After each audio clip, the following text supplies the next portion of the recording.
அஸ்ஸலாமு அலைக்கும் வரஹ்மத்துல்லாஹி வபரகாத்துஹு. இன்னல் ஹம்துலில்லாஹ் அல்ஹம்துலில்லாஹி ரப்பில் ஆலமீன் நஹ்மதுஹு நுஸல்லி அலா ரசூலிஹில் கரீம் இலா யௌமிதீன் அம்மா பஅத். எல்லா புகழும் இறைவனுக்கே, அல்லாஹ்வுடைய அன்பும் அருளும் எம் பெருமானார் ரசூலை கரீம் ஸல்லல்லாஹு அலைஹி வஸல்லம் அவர்கள் மீதும் நம் அனைவரின் மீதும் என்றென்றும் நின்று நிலவட்டுமாக. அல்ஹம்துலில்லாஹ், அல்லாஹ்வுடைய கிருபையினால நாட்களிலே சிறந்த நாளான ஜும்மாவுடைய நாள்ல இருக்கிறோம். அல்ஹம்துலில்லாஹ், நம்ம ஒவ்வொரு வாரமும் பல நல்லுபதேசங்களை கேட்டுட்டு இருக்கிறோம். அதன் அடிப்படையில இன்னைக்கு நம்ம எதை பத்தி பேச போறோம் அப்படின்னு சொல்றதை விட யாரை பத்தி பேச போறோம் அப்படின்னா, நமக்கெல்லாம் ரோல் மாடலாக இருக்கக்கூடிய முஹம்மது நபி ஸல்லல்லாஹு அலைஹி வஸல்லம் அவர்களை பத்தி பேச போறோம். சரிங்களா? நம்மளுடைய ரோல் மாடல் யாரு? நம்மளுடைய முன்மாதிரி யாரு? இன்னும் சத்தம் வரலையே. மாஷா அல்லாஹ். நம்ம யார பார்த்து வாழணும்? நம்மளோட ஹீரோ யாரு? சரிங்களா? அதுல நல்ல ஸ்ட்ராங்கா இருக்கணும். சரிங்களா? நீங்க வேற யாரையாவது ரோல் மாடலா எடுத்தீங்கன்னு நினைச்சுக்கோங்களேன், அவர்கள் எல்லாம் வழிகேட்டுல நம்மளை கொண்டு போய் விட்டுருவாங்க. ஃபார் எக்ஸாம்பிள் சொன்னோம் அப்படின்னா, இப்போ உள்ள காலகட்டத்துல, நவீன காலகட்டத்துல இந்த சினிமாக்களும் சீரியல்களும் அதிகமா இருக்கிறதுனால சில பேர் என்ன செய்வாங்க, ஃபேன்ஸ் அப்படின்னு சொல்லிட்டு அவன் இவன் அப்படின்னு சொல்லிட்டு இவங்கதான் என்னுடைய ரோல் மாடல், இவன் தான் என்னுடைய ஹீரோ அப்படின்னு சொல்லிட்டு என்ன செய்யறது, ரோல் மாடலா எடுத்துக்கிறது. பெண்கள் பாத்தீங்கன்னா, இந்த ஹீரோயின் தான் எனக்கு அல்லாஹ் பாதுகாக்கணும், இவங்க எல்லாருமே அல்லாஹுடைய எதிரிகள் அப்படிதானே. இஸ்லாத்தை ஏத்துக்கிறல, அது ஒரு பெரிய மைனஸ். அதே போல அவங்க இஸ்லாத்தை ஏத்துக்கிறாததின் காரணமா காஃபிர் என்கின்ற ஒரு தன்மையில இருக்கிறவங்க, காஃபிர்களுக்கு அல்லாஹ் சொர்க்கத்தை கொடுப்பானா நரகத்தை கொடுப்பானா?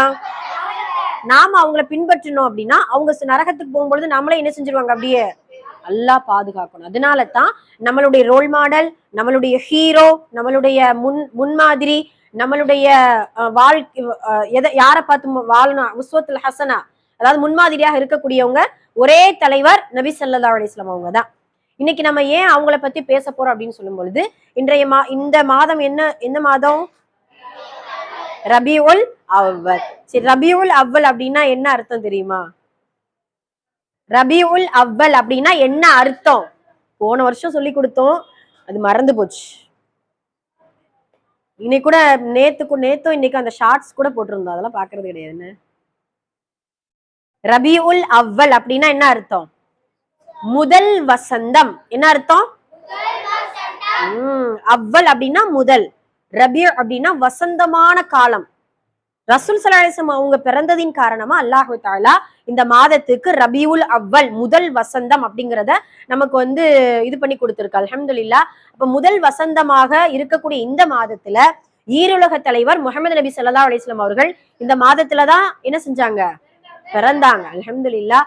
அதனால இந்த மாதத்தை மகிழ்ச்சியா நம்ம வரவேற்கணும். இந்த மாதம் முழுவதும் அல்ல, நம்மளுடைய வாழ்க்கை முழுவதும் ரசூல் ஸல்லல்லாஹு அலைஹி வஸல்லம் அவர்களை பற்றி பேசிக்கிட்டே இருக்கணும். சரிங்களா? ஏன்னா நம்ம ஒரு முஸ்லீமா இருக்கிறோம், நம்ம ஒருத்தவங்கள ஒரு ஹீரோவா எடுத்துக்கிறோம், நம்ம ஒரு ரோல் மாடலா எடுத்துக்கிறோம் அப்படின்னா அவங்களுடைய நடவடிக்கைகள்ல ஆட்டிடியூட்லாம் எப்படி இருக்கும், அவங்க எப்படி பேசுவாங்க, எந்த மாதிரி உணவு சாப்பிடுவாங்க, எப்படியான ட்ரெஸ் சென்ஸ் போடுவாங்க, என்ன அவங்களுடைய குணம் எப்படி இருக்கும் அப்படின்ட்டு எல்லாம் தெரிஞ்சுக்கிறணும்ல. தெரிஞ்சுக்கிட்டாதானே அவங்கள போல நம்ம என்ன செய்ய முடியும், மாற முடியும். அதனால இன்ஷா அல்லாஹ் நபி ஸல்லல்லாஹு அலைஹி வஸல்லம் அவர்களுடைய வரலாற்றை வாசிக்க பழகுங்க. முதல்ல புத்தகம் வாசிக்கிறது ரொம்ப ஒரு அழகான ஒரு பழக்கம். எத்தனை பேருக்கு புத்தகம் வாசிக்க பிடிக்கும்?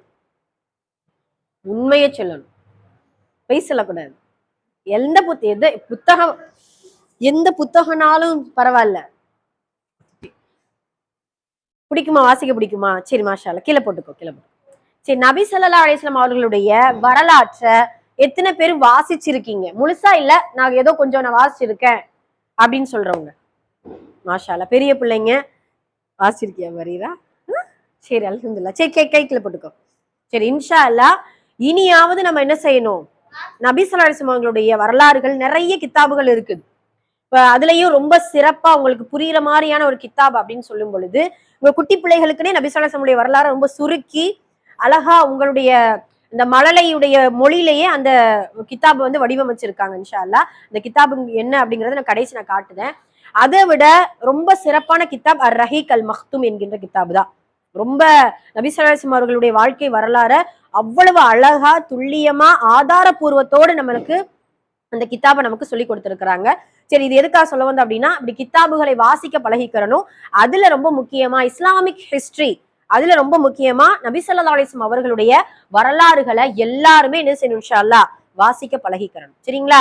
சரி ஹைர். இன்னைக்கு நான் ஒரு 5 விஷயம் நான் சொல்லித்தர போறேன் இன்ஷா அல்லாஹ். இந்த 5 விஷயம் என்ன அப்படின்னா, அல்லாஹ்வுக்கு எப்படி நமக்கு செய்யக்கூடிய கடமைகள் இருக்குதோ, தொழுகை அல்லாஹ்வுக்காக தொழுகணும், அப்படிதானப்பா? யாருக்காக தொழுகிறோம் நம்ம? நோன்பு, ஜக்காத், ஹஜ்ஜு, கலிமா, மற்ற எல்லா வணக்கங்களும் அல்லாஹ்வுக்கு செய்ய வேண்டிய கடமைகள்.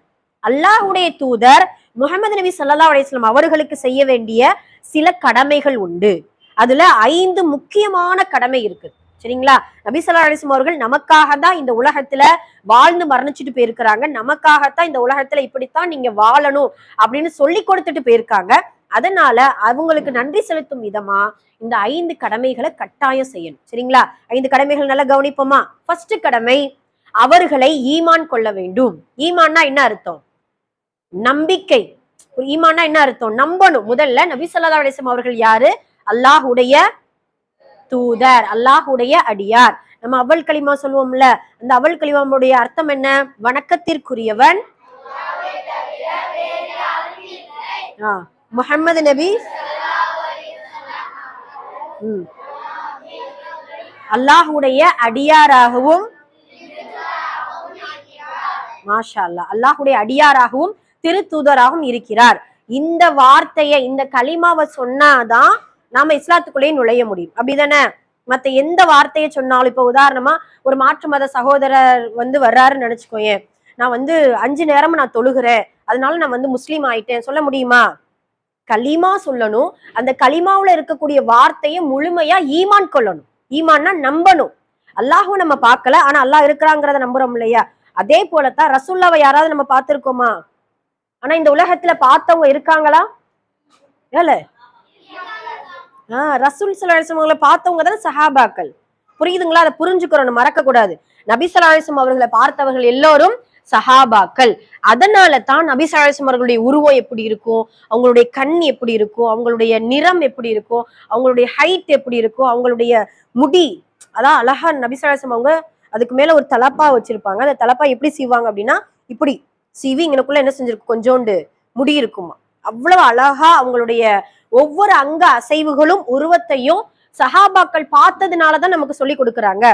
அதனால நாம என்ன செய்யல, பார்க்கல. ஆனால் என்ன செய்யணும், நாம ஈமான் கொள்ள வேண்டும். முதல் கடமை அதுதான். அல்ஹம்துலில்லாஹ் நம்ம ஈமான் கொண்டிருக்கோம், அதுல எந்த ஒரு சந்தேகமும் கிடையாது. 2வது கடமை என்ன அப்படின்னா, அவர்களுக்கு கட்டுப்பட வேண்டும். கட்டுப்படணும்னா என்ன அர்த்தம் அப்படின்னா, குர்ஆன் முழுக்க அத்தீஉல்லாஹ வ அத்தீஉர் ரசூல் நீங்க ஓதும் போது நிறைய வரும், எக்கச்சக்கமான வசனத்துல. இதுல ரொம்ப பிரிக்க முடியாத வசனம், அத்தீஉல்லாவையும் அத்தீஉர் ரசூலையும் பிரிக்கவே முடியாது. அல்லாஹ் என்ன சொல்றான், அல்லாஹ்வுக்கு கட்டுப்படுங்கள், அல்லாஹ்வுடைய தூதருக்கும் நீங்க என்ன செய்யணும், கட்டுப்பட்டே ஆக வேண்டும். இல்ல நான் அல்லாஹ்வுக்கு மட்டும்தான் கட்டுப்படுவேன், நான் ரசூலுல்லாஹ்வுக்கு நான் கட்டுப்பட மாட்டேன்னு சொன்னா அவன் முக்மீன் ஆக முடியுமா, முஸ்லீம் ஆக முடியுமா? கிடையாது. இல்ல நபி ஸல்லல்லாஹு அலைஹி வஸல்லம் அவங்களுக்கு தான் நான் கட்டுப்படுவேன், அல்லாஹ்வுக்கு கட்டுப்பட மாட்டேன் அஸ்தக்ஃபிருல்லாஹ் அப்படின்னு சொன்னா முஸ்லீம் ஆக முடியுமா? கிடையாது. ஆக நம்மளுடைய முகத்துல கண்ணு, 2 கண்ணு எவ்வளவு முக்கியமோ அதே போலத்தான் அல்லாஹ்வுக்கு வழிபடுவதும் அல்லாஹ்வுடைய தூதருக்கு கட்டுப்படுவதும் ரொம்ப முக்கியம்.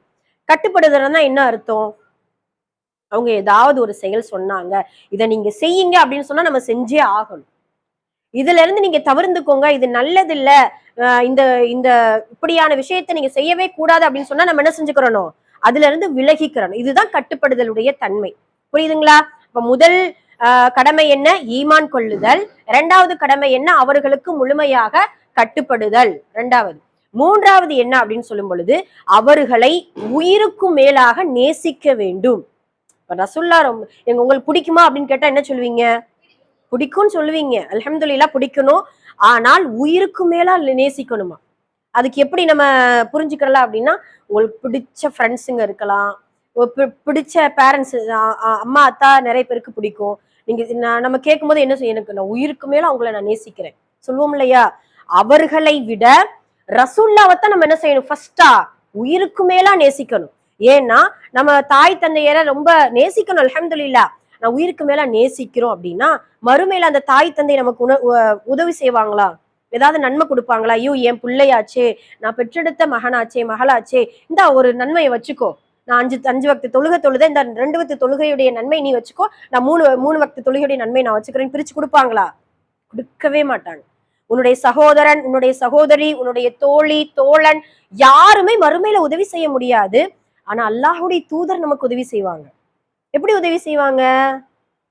ஷஃபாஅத், அதுக்கு பேரு தான் ஷஃபாஅத், பரிந்துரை, ரெக்கமெண்டேஷன். அல்லாஹ்விடத்துல போய், யா அல்லாஹ் என்னுடைய உம்மத்தினர்கள், இந்த கூட்டத்தினர்களை நீ மன்னிச்சிரு யா அல்லாஹ், இவங்களை நீ பொருந்திக்கோ யா அல்லாஹ், இவர்களை மன்னிச்சு சொர்க்கத்துக்குள்ள நீ நுழைவிக்க செய்யா அல்லாஹ் அப்படின்னு சொல்லிட்டு நபி ஸல்லல்லாஹு அலைஹி வஸல்லம் அவர்கள் நமக்காக போராடி அல்லாஹுடைய அர்ஷுக்கு கீழே சுஜூதுலயே விழுந்து கிடப்பாங்களாம். சுப்ஹானல்லாஹ். நம்ம பெற்றெடுத்த தாய் தந்தை யாரும் அல்லாஹ்விடத்துல போய் ரெக்கமெண்டேஷன் பண்றது கிடையாது. நம்மளுடைய சகோதரன் சகோதரி யாருமே நமக்கு உதவி செய்ய மாட்டாங்க மறுமையில, நபி ஸல்லல்லாஹு அலைஹி வஸல்லம் அவர்களை தவிர. அப்ப இவ்வளவு உதவி செய்யக்கூடிய ரசூல்லாவை நம்ம நேசிக்கணுமா நேசிக்க கூடாதா? நேசிக்கணும். எப்படி நேசிக்கணும்? உயிருக்கு மேலாக நேசிக்கணும். சரிங்களா? அதனால 3வது கடமை அதுதான், உயிருக்கு மேலாக நேசிக்க வேண்டும். 4வது அவர்களுக்கு செய்ய வேண்டிய கடமை என்ன அப்படின்னா, அவர்களுடைய சுன்னத்தை முழுமையாக பின்பற்றணும். இன்ஷா அல்லாஹ். சுன்னத்துனா புரியுது இல்லையா? நபி ஸல்லல்லாஹு அலைஹி வஸல்லம் சொல், செயல், அங்கீகாரம் எல்லாமே சுன்னத். நபி ஸல்லல்லாஹு அலைஹி வஸல்லம் அவங்க இப்படித்தான் சாப்பிட்டாங்க. அதனால அந்த சஹாபாக்கள் பாத்தீங்கன்னா, ஒரு சஹாபி சுரக்காய், குழம்புல இருக்கக்கூடிய சுரக்காயை தேடி தேடி எடுத்து சாப்பிடுவாங்களாம். ஏன் இப்படி எடுத்து சாப்பிடுறீங்க அப்படின்னா, ரசூலுல்லாஹ்வுக்கு சுரக்காய் ரொம்ப பிடிக்கும், அதனால நான் என்ன செய்யறேன், சாப்பிடுறேன். ஒரு போருக்கு நபி ஸல்லல்லாஹு அலைஹி வஸல்லம் அவங்க மரணிச்ச பின்னாடி ஒரு போருக்காக எல்லா சஹாபாக்களும் போறாங்க. ஒரு சஹாபி என்ன செய்யறாரு, ஒட்டகத்துக்கு மேல உட்கார்ந்து இருக்கிறாரு. உட்கார்ந்துட்டு இப்படி போகும்பொழுது இப்படி குனிஞ்சு, அதாவது ஒட்டகத்துல உட்கார்ந்து இப்படி குனிஞ்சிட்டு அப்புறம் ஒரு இடத்துக்கு ஒரு 2 ஸ்டெப்புக்கு அப்புறம் நிமிர்றாரு. என்ன அர்த்தம்னா, ஏதோ இப்படி தடுக்கிற ஒரு பொருள் இருக்குது, அந்த தடுக்கிற பொருள் இருந்தா நம்ம குனிஞ்சு தானே போவோம்.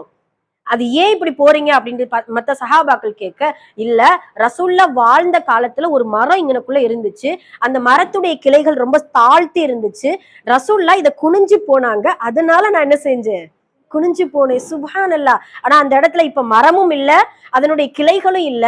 நபி ஸல்லல்லாஹு அலைஹி வஸல்லம் அவர்கள் சொன்ன நபி ஸல்லல்லாஹு அலைஹி வஸல்லம் அப்படி செஞ்ச நபி ஸல்லல்லாஹு அலைஹி வஸல்லம் அவர்கள் உயிரோடும் இல்ல. ஆனால் அந்த சஹாபி என்ன செய்யல, ரசூல்லா செஞ்சா நாங்களும் என்ன செய்வோம், செய்வோம். இதுதான் சுன்னத்தை பின்பற்றுவதுப்பா. சுப்ஹானல்லாஹ். எத்தனை ஆண் பிள்ளைகள் நீங்க எல்லாம் கரண்ட காலுக்கு மேல நீங்க பேண்ட் உடுத்துறீங்க, சில பேரை தவிர. இதெல்லாம் நபி ஸல்லல்லாஹு அலைஹி வஸல்லம் சுன்னத். அல்ஹம்துலில்லாஹ் அல்ஹம்துலில்லாஹ். எல்லாருமே கரண்ட காலுக்கு மேலதான் என்ன செய்யணும், ஆம்பளை பிள்ளைங்க ட்ரெஸ் உடுத்தணும். எத்தனை ஆண் பிள்ளைகள் சுர்மா போட கத்துக்கிட்டீங்க? மாஷா அல்லாஹ் மாஷா அல்லாஹ். அல்ஹம்துலில்லாஹ் அல்ஹம்துலில்லாஹ். அதே போல இன்ஷா அல்லாஹ் நீங்க வளரும் பொழுது நபி ஸல்லல்லாஹு அலைஹி வஸல்லம் அவர்கள் ஒரு பிடி அளவுக்கு தாடி வளர்த்திருக்காங்க. ஒரு பிடி அளவுக்கு தாடி வளர்த்திருக்காங்க. ரசூலுல்லாஹ்வுடைய ட்ரெஸ்ஸன்ஸ் எப்படி இருக்குன்னா, ஹிஜாமா மாதிரி போடும். பைஜாமான்னு கேள்விப்பட்டிருக்கீங்கல்ல? இந்த மாதிரி பேண்ட் ஷர்ட் எல்லாம் அந்த காலத்துல கிடையாது. நீல அங்கே ஆடைகள் போட்டிருப்பாங்களாம். சுப்ஹானல்லாஹ். எவ்வளவு சுன்னத்துகள் இருக்குது தெரியுமா? அதனால தான் இன்ஷா அல்லாஹ் அவர்களுக்கு செய்ய வேண்டிய 4வது கடமை, நபி ஸல்லல்லாஹு அலைஹி வஸல்லம் அவர்களுடைய சுன்னத்தை பின்பற்ற வேண்டும். கண்டிப்பா பின்பற்றணும் இன்ஷா அல்லாஹ். சரிங்களா? 5வது ரொம்ப முக்கியமான கடமை, இதோடு முடிச்சிருவோம் இன்ஷா அல்லாஹ். 5வது பாத்தீங்கன்னா, ரசூல் ஸல்லல்லாஹு அலைஹி வஸல்லம் அவர்கள் மீது அதிகமாக ஸலவாத் ஓதணும். இந்த ஸலவாத்து ஓதுறதுங்கிறது ஒரு தனிப்படையான ஒரு ஈமான்பா. அந்த ஸலவாத்தை உள்ளுணர்ந்து உயிரோட்டமா ஹயாத்தா நம்ம இன்ஷா அல்லாஹ் அந்த ஸலவாத்தை ஓதணும் அப்படின்னா, கண்டிப்பா நபி ஸல்லல்லாஹு அலைஹி வஸல்லம் அவர்களிடத்துல நம்மளுடைய ஸலவாத் எத்தி வைக்கப்படும். இப்ப நம்ம இந்த ஊர்ல உட்கார்ந்து இருக்கோம். மதீனா எங்க இருக்குது? பல்லாயிரம் கிலோமீட்டருக்கு அப்பால் இருக்குது மதீனா. அப்படிதானே? ரசூலுல்லாஹ் அங்கதானே அடக்கம் செய்யப்பட்டிருக்காங்க. அப்படிதானே? ஓகே. நபி ஸல்லல்லாஹு அலைஹி வஸல்லம் அவர்கள் அடக்கம் செய்யப்பட்ட இடத்துடைய பேர் என்ன தெரியுமா? ரவுதா ஷெரீஃப். என்ன பேரு? ரவுதா ஷெரீஃப். அதாவது கண்ணியமான பூங்காவாம். ரவுதானா பூங்கா. ரியாது ஷாலிஹின் படிச்சிருக்கோம்ல, இந்த ரியாதுங்கிற வார்த்தையில இருந்து வர்றதுதான் ரவுதா ஷெரீஃப். அப்ப அந்த மதீனாவுல இருக்கக்கூடிய ரசூல்லாவுக்கு நாம இந்த இடத்துல உட்கார்ந்து ஒரு ஸலவாத் சொன்னோம் அப்படின்னா, இன்னார் அல்லாஹ்வுடைய தூதரே, இன்னார் உங்களுக்கு ஸலவாத் சொன்னார்கள், நம்மளுடைய பேர் சொல்லி. இப்ப ஃபாத்திமா சொல்றாங்க, ஆயிஷா சொல்றாங்க அப்படின்னு நினைச்சுக்கோங்களேன். ஆயிஷா உங்களுடைய ஸலவாத், உங்கள் மீது ஒரு ஸலவாத் சொன்னார்கள். நபி ஸல்லல்லாஹு அலைஹி வஸல்லம் அவர்களுக்கு நம்ம பேர் சொல்லி எத்தி வைக்கப்படும்பா. ஆனா கடமைக்கோ ஏதோ தானோ சொல்றோங்கிற பேர்ல சொல்லக்கூடாது. நபியின் மீது முஹப்பத் வச்சு நாம என்ன செய்யணும், இன்ஷா அல்லாஹ் ஸலவாத் சொல்லக்கூடியவங்களா இருக்கணும். அதுல இந்த மாதம் ஃபுல்லா என்ன மாதம்? ரபியுல் அவ்வல் மாதம் ஃபுல்லா நம்ம என்ன செய்யணும் இன்ஷா அல்லாஹ் ஸலவாத் சொல்லக்கூடியவங்களா இருக்கணும். சரி, அல்ஹம்துலில்லாஹ். டைம் ஆயிடுச்சு. அப்ப 5 கடமைகள் புரியுதுங்களா? ஞாபகம் இருக்குதா? ஈமான் கொள்ள வேண்டும், அவர்களுக்கு முழுமையாக கட்டுப்பட வேண்டும், அவர்களை உயிருக்கு மேலாக நேசிக்க வேண்டும், அவர்களுடைய சுன்னத்தை அடிப்பிரலாமல் பின்பற்ற வேண்டும், அவர்கள் மீது அதிகமாக ஸலவாத் சொல்ல வேண்டும். இந்த 5 கடமைகளும் யாருக்கு செய்யணும்? நபி ஸல்லல்லாஹு அலைஹி வஸல்லம் அவர்களுக்கு செய்ய வேண்டிய கடமைகள். இன்ஷா அல்லாஹ் இனி வரக்கூடிய இந்த ரபியுல் அவல் மாதம் முழுவதும் நபி ஸல்லல்லாஹு அலைஹி வஸல்லம் அவர்களுடைய வரலாற்றை குறித்து நம்ம பேச போறோம். எல்லாம் வல்ல அல்லாஹ் நாம் பேசியதை கபூல் செய்து கொள்வானாக. நபி ஸல்லல்லாஹு அலைஹி வஸல்லம் அவர்களுடைய நேசத்தை பெற்ற, ஷஃபாஅத்தை பெற்ற மக்களாக நம் அனைவரையும் அல்லாஹ் தஆலா ஆக்கி அருள் புரிவானாக. ஆமீன். அஸ்ஸலாமு அலைக்கும் வரஹ்மத்துல்லாஹி வபரகாத்துஹு.